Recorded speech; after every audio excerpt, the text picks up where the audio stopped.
as leaders, we don't talk about this enough, and I think that we should be more open about all the struggles that we go through. I feel that I'm blessed today because, I've made it to CIO and I have an amazing team. But early on, and I know a lot of women that I know, they really struggle making sure their voices are heard, making sure that they get picked for a project, making sure that they get a promotion and people understand their value. It's hard.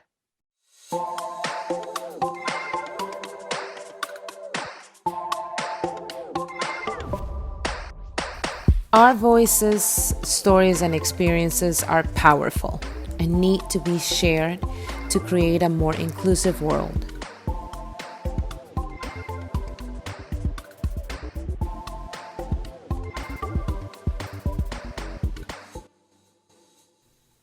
Welcome to Lemos, conversations with talented humans about inclusion, leadership, and purpose. I'm your host, Carolina Veira, finance and business strategist, DEI champion, and proud Latina. I'm also the director of partnerships at CareMax, where I lead initiatives to promote the value of healthcare, education, inclusion, entrepreneurship, and community engagement, while fostering partnerships with other corporations and organizations in the U.S. This episode features Elaine Montilla, founder of 5X Minority and CIO for IT at CUNY. Her mission is to highlight the need for diversity in the field of technology and expand STEM learning opportunities to women and underrepresented minorities. Now, on to the episode.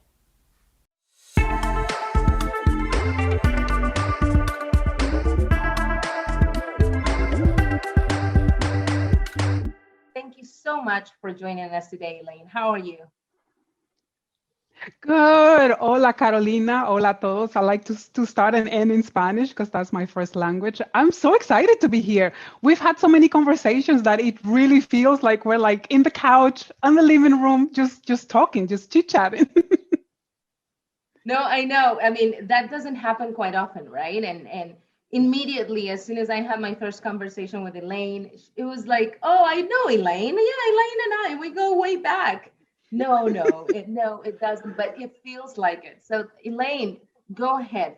Share your beautiful story. Share who you are, where you come from, where you're going, everything about you today. Yes, I'm happy to do that. And I'll start with actually my beginnings. I was born and raised in the Dominican Republic. A lot of people don't know that, but I moved to the US after finishing high school. So I was already 16, 17 years old. And I came to New York. My mom knew that she wanted a better future for us, and education was really important to her. So she knew that was going to be difficult if we stayed back home. And so she decided to move to the US. And let me tell you, I did not speak a word of English when I moved here. I think I knew how to say table, mom, pencil. That was it. So it was definitely a struggle at the beginning, not only because I had to learn a new culture, I had to learn a new language. I also got a new name.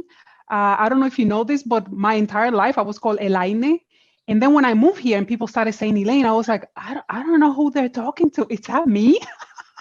So it took me a while to get used to a new name because I was called Elaine. My mom calls me Elaine. My whole family calls me Elaine.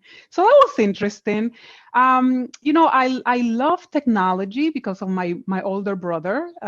He would open computers in front of me and I would always look at it. And I was always curious. I'm still a curious person today. I always like asking questions and knowing about other people and things. And so I think that's where it started, just looking at him working with computers. And then through my education, I knew that for me being a Latina and being female, it was going to be difficult to make it in America. Everyone talks about the American dream back at home. And I knew that education was my passport. And so I focused as soon as I came in getting my associate degree. I took a lot of ESL courses. I spent a lot of time asking people to repeat themselves because I didn't know what they were saying. But it all paid off in the end. I started to, go to school and work at the same time because we don't have any other choice. And so I was able to get my associate degree. Then I went to get a technical degree in computer networking because I wanted to get a job fast. So I couldn't wait for a 4-year college. And when I got my technical degree and I got my first job in tech, I went back to college to get my 4-year degree. And after that, I got my master's all throughout, working at the same time. So night classes, sometimes weekend classes, sometimes. And so I've been very fortunate, I think, because I've had some amazing mentors that helped me throughout the way. And then a few years ago, I found the 5X Minority, which is my baby. 5X Minority is my calling, is my baby. And it's a company whose mission is to elevate the voices of women and underrepresented minorities in tech. And I do that through a series of workshops and public speaking and panels and some documentation. And so I'm excited about that portion. And I combine that with my full-time job as a CIO at the CUNY Graduate Center, where I run the entire IT department. And that's challenging on its own, but also rewarding because I have an amazing team. How many in your team? I mean, let me just clarify. You are a Latina, born in the Dominican Republic, you said. With all the curls, and I make mention of the curls because of the story. Your story is beautiful. But leading a group that most likely it's mainly male dominated. So how do you feel when you have, how did you get there? How did it feel to get there? What did it take? Tell us about that. It took a lot of patience. It took a lot of courage. It took a lot of hurt. It took a lot of pain. It took a lot of learning. And I consider myself a student forever. So I'm always learning new stuff. But, I got started as a help desk technician. And so I did tech support for a few years, but I love people. I just love people. And so management came very easy for me for some reason. And so that's why when I finished my bachelor's degree and I went for my master's, I switched from computers to business management because I knew that was where my passion was taking me. And so when I got promoted to supervisor, everyone reporting to me was a man, every single person. But, I get along with everyone. And so at that first job, when I got promoted to supervisor, yeah, I know. I find how to get along with people somehow. So that wasn't that bad. My first job, people respected me. Everything went well. When I went to corporate, it changed. I started to feel very intimidated. I felt that, sometimes people were using me and just, I wasn't really gaining as much as I wanted to. And so I made the decision to leave corporate. And that's when I went to work for CUNY. I've been working at CUNY for 16 years now. I've been promoted multiple times. And, sometimes for women in tech, it's very challenging because our voices are not valued at the beginning. Especially for me, I had a very strong accent at the beginning. And so I felt that people did not take me seriously or they didn't think I was smart enough because of my accent. And also because I was younger than most people around me. I was promoted very early on. Even I was like, oh, what's going on? I'm so lucky. But I'm very committed to my work, and so I give it all I have and then some. And I think that's one of the reasons I kept getting promoted. But even now, my team is roughly 70 employees in all of IT, and I have managers, supervisors, directors, programmers, technicians, desktop support, you name it, everything, everyone. And they are amazing, and I love them. And so they make my job easier, actually. And I was gonna say it's beautiful that you mentioned that it wasn't easy. It wasn't an easy road to get to where you are, and also how sometimes people will hear your accent and think, oh, maybe she's not that ready or not that smart, and you had to prove them wrong. And in fact, in your story, you mentioned that you worked 20 times harder than the person next to you, just to give an example. Always. And I feel that every that's time I have not only, yeah, sorry. I feel like that's not atypical for not only Hispanics, Latinos, but also mainly for Latino women in particular, right? You have to be always proving that you're you're there for a reason. It's not luck, because I remember you saying, oh, I was very lucky. I don't think it was luck. I think they knew what they were doing. Yeah, I always say there's a little bit of luck in it and a lot of hard work. But it's really difficult because I remember going into meetings, I mean, even today where I'm the only female, and I had vendors come in and address the men in the room instead of me because they didn't know that I was the boss. Early on, I had meetings where people would not allow me to finish my sentences. I had to learn how to be more confident, how to love myself. I think everything starts with loving yourself. So it's internal work first, and then it goes to the outside. It took me years to I dealt with imposter syndrome. I had a therapist for a year, and I feel that as leaders, we don't talk about this enough, and I think that we should be more open about all the struggles that we go through. I feel that I'm blessed today because I've made it to CIO and I have an amazing team. But early on, and I know a lot of women that I know, they really struggle making sure their voices are heard, making sure that they get picked for a project, making sure that they get a promotion and people understand their value. It's hard.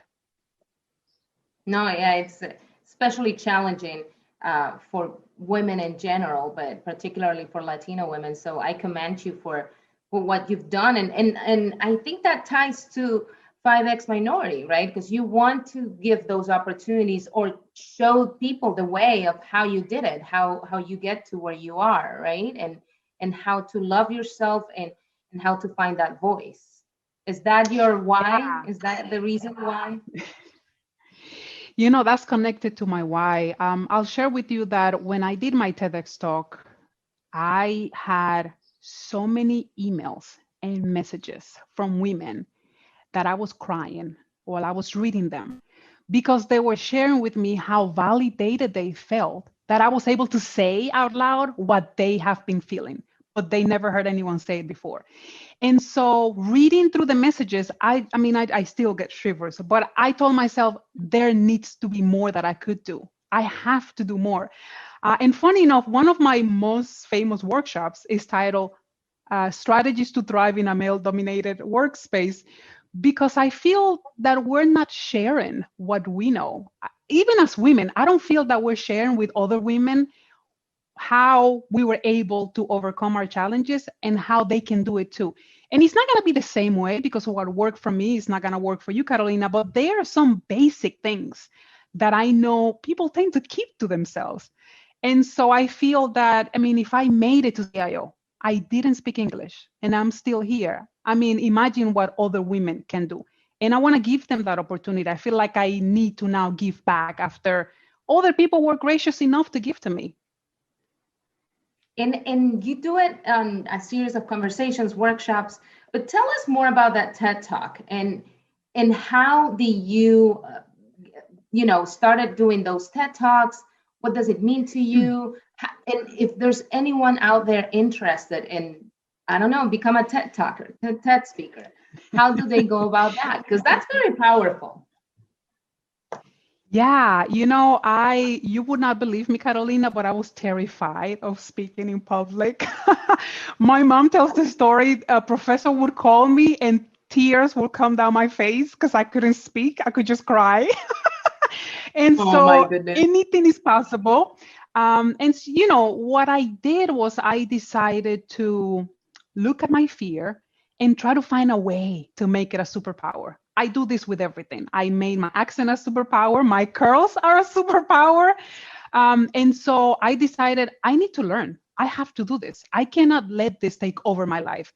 And so I joined a group called Toastmasters. They're all over the world. And I went to class. And I practice and practice and practice. And it gave me the confidence that I needed because, people are giving you feedback live. And so I think that really helped me a lot. Plus the work that I did on self-love. And I saw an opportunity for a TEDx talk here in New York. And I saw the title. And it said Unconventional Journeys. And I was like, oh my God, that is me. I don't know anyone that has a more unconventional journey. And so I submitted an application. And when I got the first email back, I was freaking out. I couldn't believe it. I was like, oh my God, now I have to do it. So I went through the review process, the approval process. It was an amazing experience. If you see my first draft and you see the talk that I deliver, I think you have 16 or 20 revisions in between. So it's a lot of work. It's not that easy, but it is so worth it because being a TEDx speaker has opened so many doors for me. Just the fact that I put that title whenever I apply for a conference, it puts me in the front of the line right away. And so I've had collaborations that have come out after doing the TEDx talk. I had companies reach out to me because they want me to come and speak to their teams or ERG groups, which I love. And so, I mean, if anyone can get that opportunity, just do it. And now I want to do a tech talk, so I'm like getting ready for that.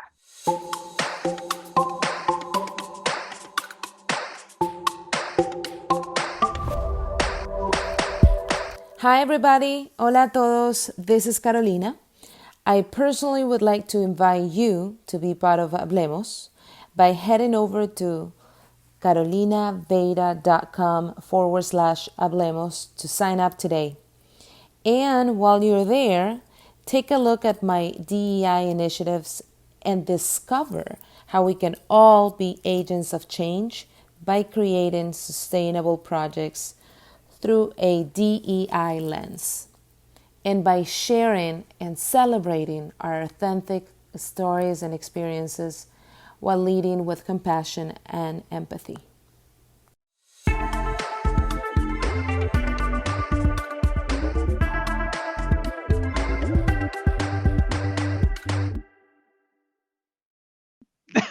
No, and I love that you mentioned that it does take work. I mean, I love the 16 revisions. I would love to see all 16 revisions just to see how it morphed into this beautiful baby of yours.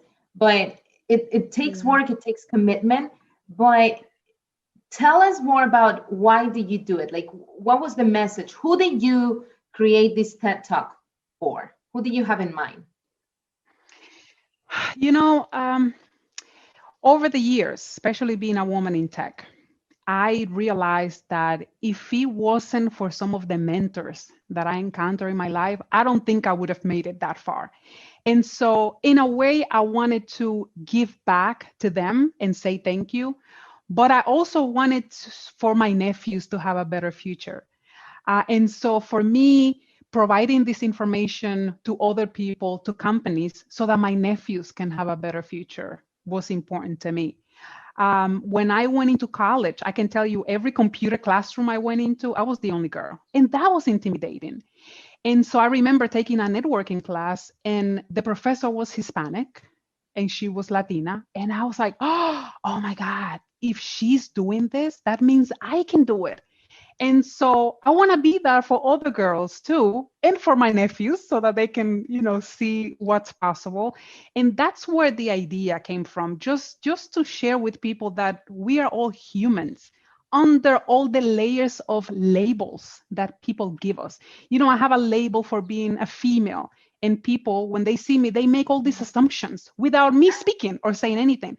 And then because I'm Latina, I have another layer, and I'm gay also. And so that gives me another layer. And so I feel that we need to dismantle all these boxes and all these labels and just see people as human beings. I'm hoping that's my goal. And I'm hoping that the future is moving into that direction. And I think the new generation is going to make that happen. And funny enough, I think that we can help those new generations. Yeah, I have so much hope for this generation, the future generations. But absolutely, you're 100% correct there. We're all humans. We're all these humans trying to learn and trying to become better and open doors for others. So I love that you share that with us. And I would love for you also to share if there's any particular story or any event, something that you can share about you that really transformed you and molded you into the person that you are today. Because that to me is always very empowering. What changed you or what made you become the person that is in front of me today? There were so many events that made that happen, but I'm trying to find one of the most meaningful ones to me. And I believe that for me, it has been my spiritual practice. And so I don't know if you know this man, his name is Eckhart Tolle, and he's a spiritual teacher. And his book, A New Earth, completely changed my life. I mean, I read that book. I call it a Bible. No offense. I read that book and I was like, oh my, like my brain just opened overnight, because not only I started to see people as people, but I started to see all the things that I had control of and the things that I didn't, and all the time that I wasted trying to make others happy, trying to be a people pleaser, trying to be a perfectionist, because I'm a recovering perfectionist. That's how I say it. And so I realized that I was born with everything I needed inside of me. And I spent so much time out there looking for things, looking for validation from other people, looking for other people to tell me how good I am. Well, I tell myself now how good I am. I don't need other people to tell me that. And I think we spend a lot of time, we waste a lot of time just waiting for others to look at us and see us and say, yeah, you're good. No, I know I'm good. I was born good.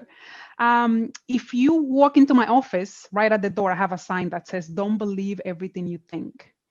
And so through my meditation and journaling, I clear my brain out every day. And I feel that that practice is what has elevated me to be a better leader, because I'm a compassionate leader, because I don't feel that anyone is below me or above me for that matter.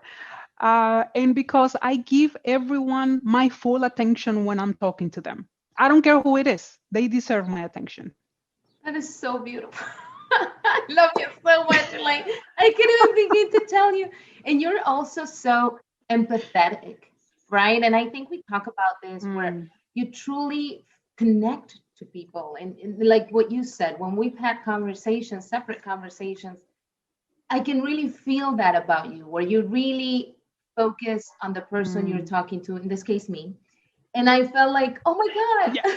I'm the coolest person around, because she is paying attention to me. And we are having this conversation that can be about anything, right? It doesn't necessarily need to be about me, but we're connecting at such a beautiful level. And like you said, you're a compassionate leader. I mean, and I truly believe that we're all looking for empathy. We're all looking for to connect with people who feel like us, think like us, and we all do, because ultimately we're all human. So thank you so much for sharing everything you share. I'm so glad this is going to be recorded, because I want to take every little piece of information. Go ahead. Yes, you're welcome. Let me share one last thing with you. I was watching Oprah. I listened to her podcast. I love her. I hope I meet her one day. But I was listening to her podcast, and something that she said, it's one of those aha moments that opens my brain. And I love it when it happens. And she said, when you meet new people, when someone is bothering you, when you feel challenged by someone, change your question from being, what's wrong with you, to what happened to you, you know? Just think about it. We are so quick to judge other people without knowing what are they going through. And so if you change just that one thing from this conversation, instead of telling people what's wrong with you, why don't you wonder what happened to them? What made them that way? Because we are all imperfect human beings. Period.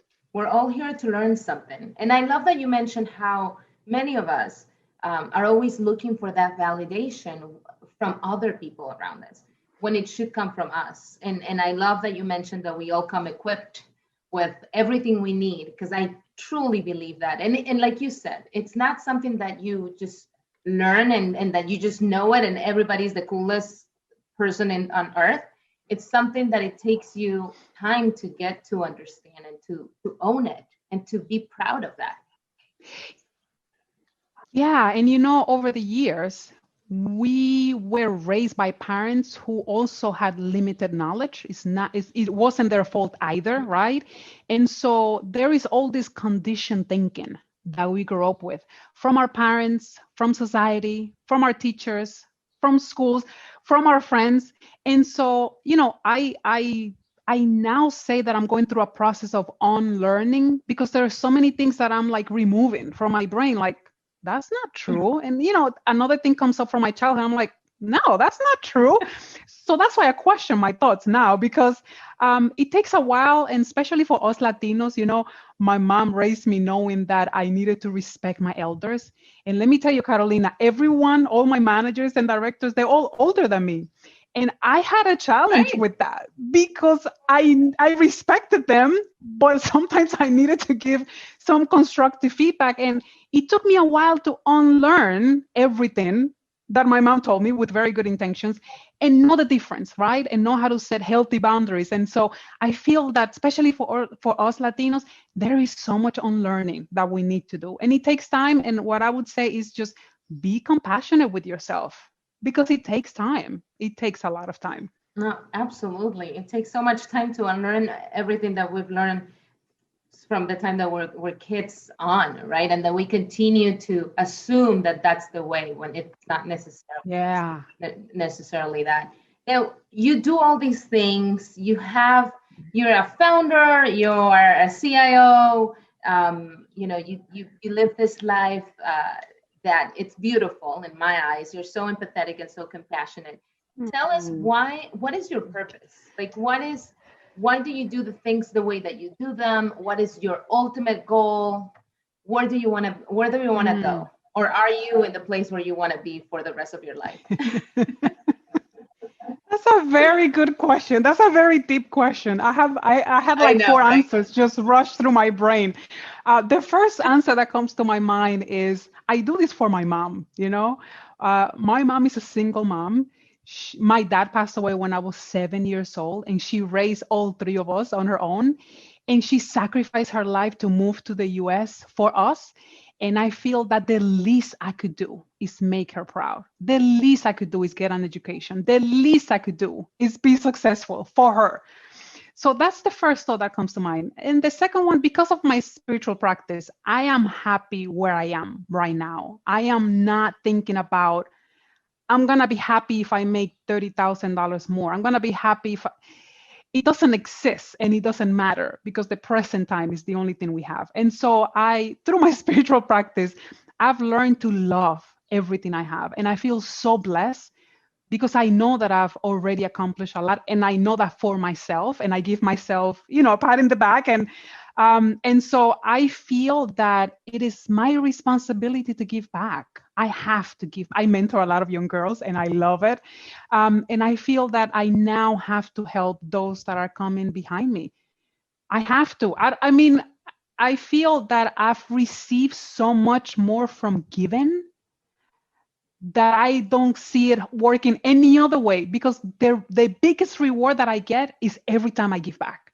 And so I feel like I'm hooked on that, like a drug, like I'm hooked on that because I already know the feeling, and I know that to me is more important than anything else that would come my way, because it's a full circle. I think it always comes back. And so if I focus on that, the rest will come. I don't need to fight for it. I love that you live in the now, because, like you said, I those are try. wise words. All we have is the Yeah, now. I'm not Right? perfect. I'm not perfect, but I try. Yes, you are. Yes, you are, Elaine. Own it. Oh God, you're funny. No, it's I really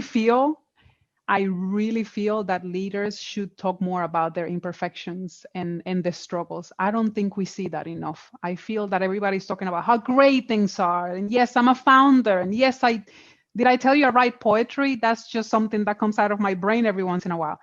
We don't talk about the struggle. I feel that the new generation needs to hear that, because it's like a bubble and people don't really know what's going on inside. So I hope we can do that more often.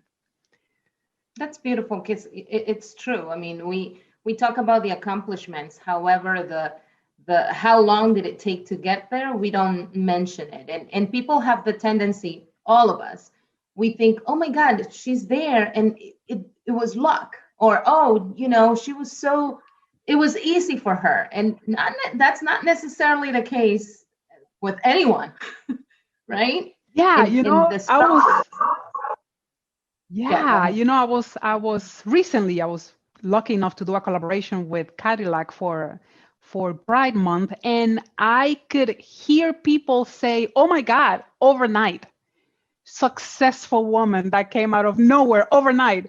But no one can see the nights that I did not sleep, the weekends that I did not see my family. No one sees what happens throughout the years before I became a CIO. I was a technician. I was a supervisor. I was a manager. I was acting director. I was director. I was acting CIO. People don't see that because we don't talk about it. Everyone says, "Oh, she's a CIO. Oh, she's a TEDx speaker." But no one talks about how I used to cry before speaking in public because I was so scared and I couldn't eat the night before because I thought I was going to throw up. I feel that we need to be more transparent about that and you know, let people in, you know, remove all of these barriers and just let people see the reality of what it takes to do what we do.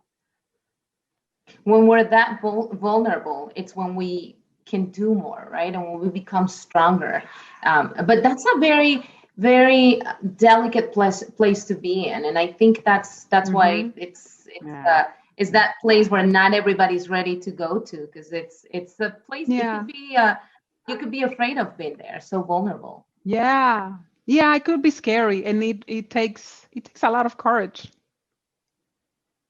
It does. It takes a lot of courage. Yeah. But obviously, Elaine, you are one of those women who are very courageous. And I love, by the way, I love that picture of you at Cadillac for the Cadillac Pride Month celebration. So thank you for mentioning that. But I look at that picture, I'm like, yes, this is who we are. Go for it. And I love it because you're representing us all. And I want to mention also how I love your story. I truly do. But then just what you said, meditation, journaling, self-love, having amazing mentors have helped you work to be where you are today. And I love particularly when you mentioned that your accent, the color of your skin and your curls, and the fact that you're a Latina, those are all your superpowers. And I love that because I always say my identity is my superpower. So that it's just like you. I mean, you value all the things that make you who you are. And that's your superpower. And that should be everybody's superpower.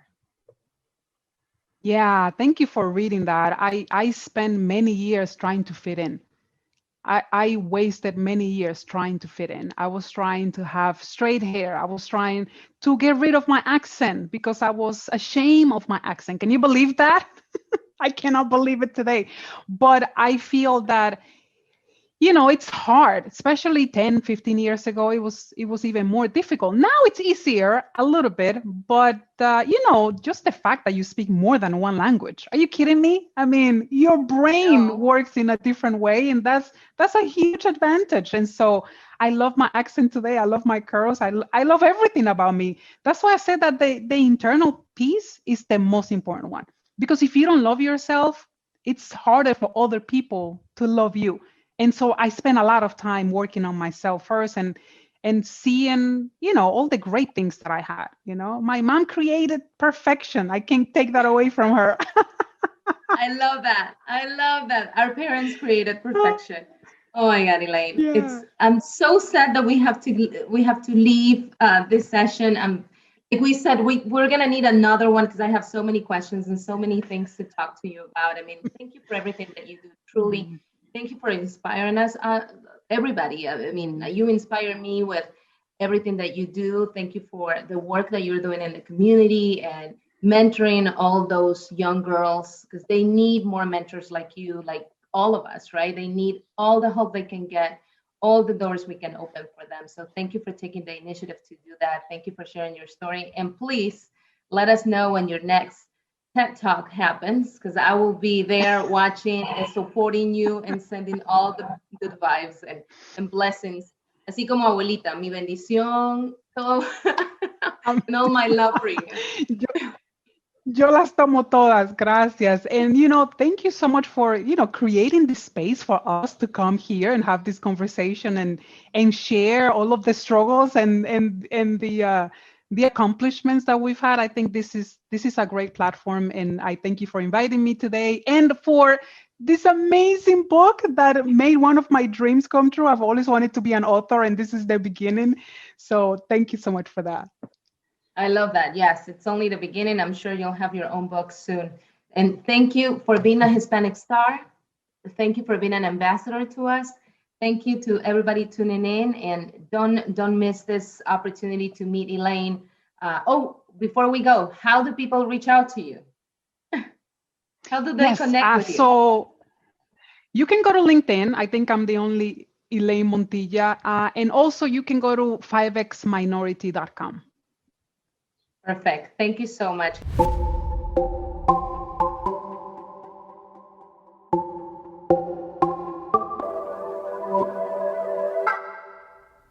If you've enjoyed this episode, please subscribe to our podcast today, and also send me a DM at Caro Veira.